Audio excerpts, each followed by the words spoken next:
It's time to make a leprechaun puppet. You ready?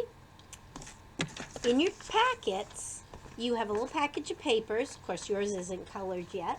They're stapled together at the top, and a paper bag. That's what you're going to need. But I'd like to have you listen to me and then go back and get it out afterwards. All right, so here's my little packet. As you can see on the side here, there are the directions. That's the easy part. When I get a packet like this, I like to do some planning. Kind of like when I write a new book. I look at the picture and I decide how I want to make it look. Can you see? I started that I wanted my shamrock to be a very dark green. So I pushed a little harder on my crayon. And I did my gold and I did my orange.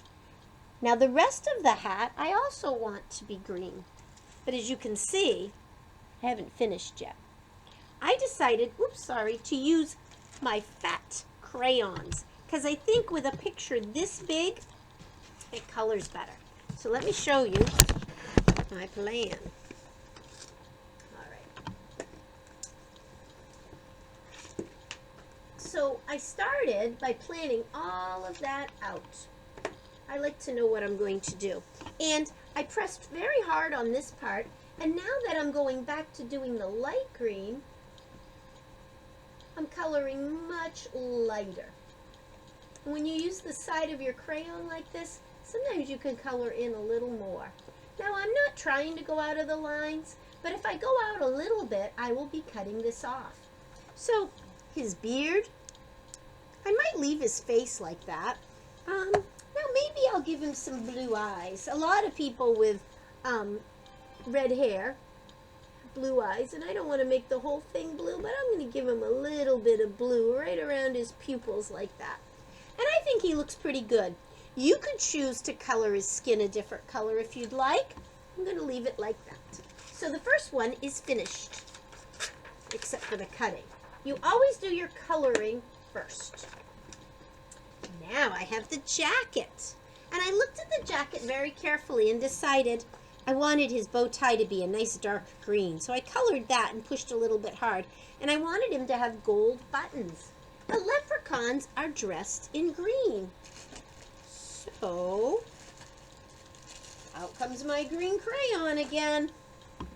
And boys and girls, this time, do you notice that I'm going out of the lines? I'm not coloring on top of that yellow, but I'm just going out of the lines. I'm making sure everything is colored because when I cut out his jacket, I'm going to cut off all that going out of the lines part.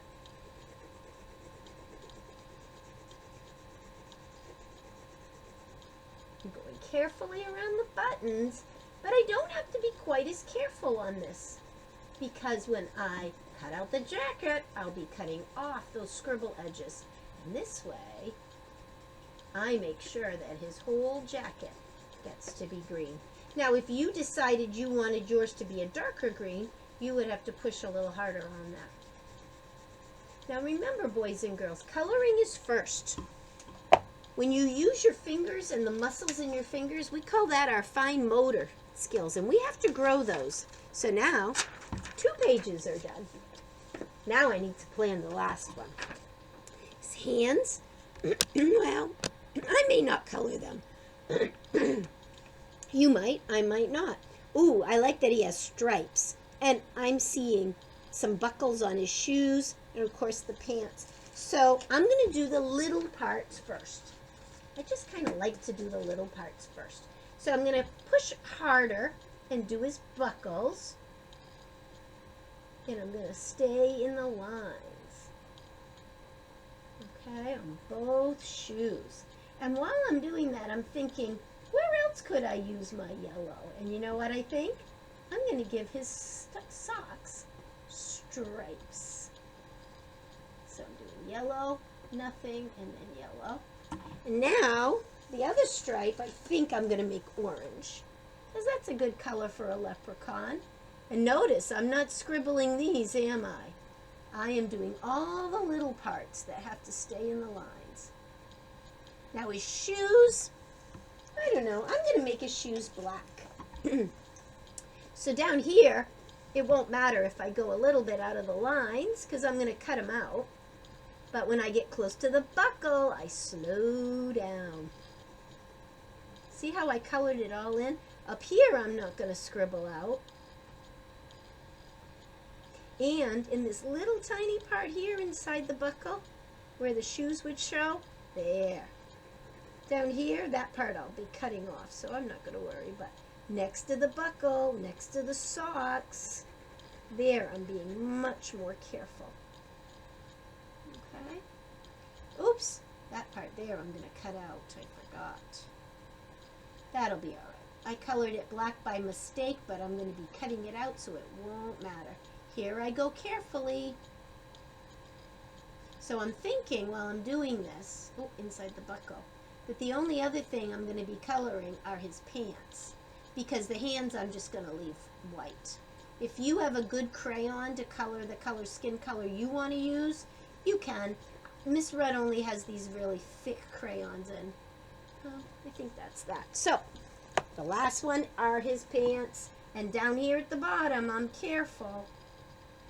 Right? I don't want to scribble onto the socks.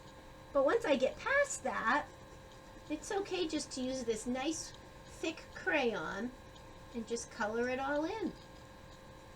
Go all the way over here.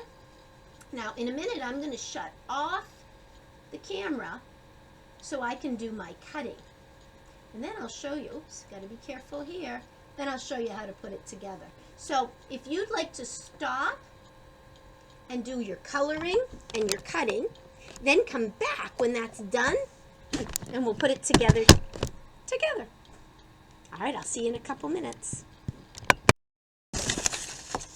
Okay, I'm back and I've got all my pieces. That took a long time, didn't it? But you did it? I did too. It's okay if it takes a long time.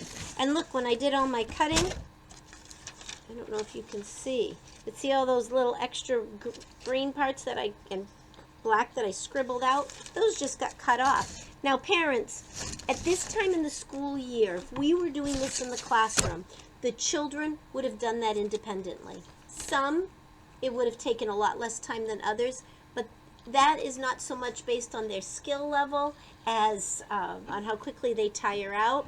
If you find that this was a lot for your child, or that you ended up picking up the crayon, or you ended up picking up the scissors, then that's a signal that they need more time with more fine motor. Not computers and things, but more scissors, more pencil and paper, more Legos, more Play-Doh. Anything to strengthen those, because right now their cutting skills should be something they can do independently. Even things that are as difficult as these. Taking their time, no rush. Okay? So if you find your child did not do this independently, they need more time to strengthen those skills. It's a developmental thing. All right? Boys and girls, let me show you how to put it together. You're going to take your paper bag and see how the flap is on this side? That's the side we want up. So, let's see. Stick into the board. All right. And the first thing we're going to glue on is going to be his little shirt. So, I'm going to put my glue. I need 2 hands for my glue stick. All right. The glue is going to go on the back, up near the neck. Just up near the neck. And then watch this. You're going to lift up the flap, and we're going to stick it so that it's just enough under there, just like that. Okay? Now I see that it's still flappy. Don't worry, we're going to fix that, because the next part is going to be the pants. And all I want you to do there is to put the glue up near the waistband, right here. And we're going to stick that under so it's just enough. Okay? Now see how his feet stick out? Now we go back and we put a little more glue on the bag, on the parts we want to stick down. Because we don't want to stick the arms to your table. Go back under here and put more glue. so that that shirt, oops, I might want to move it a little, will stay down.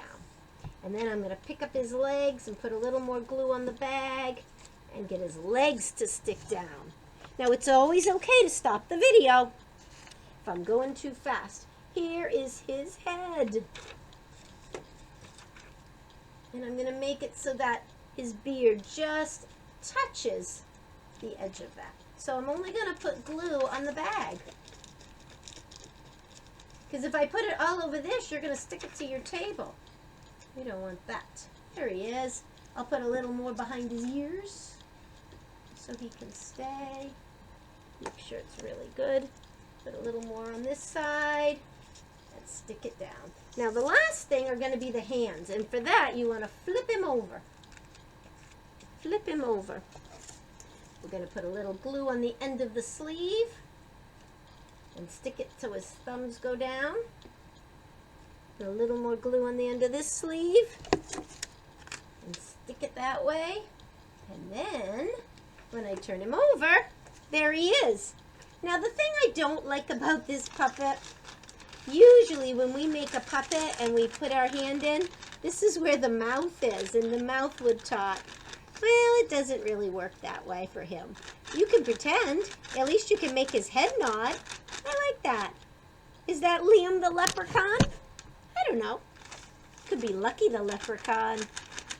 You decide. But I think he's pretty cute, and I'm going to hang him on my wall to be a great decoration for St. Patrick's Day. So I hope you liked that, boys and girls. He is a big job.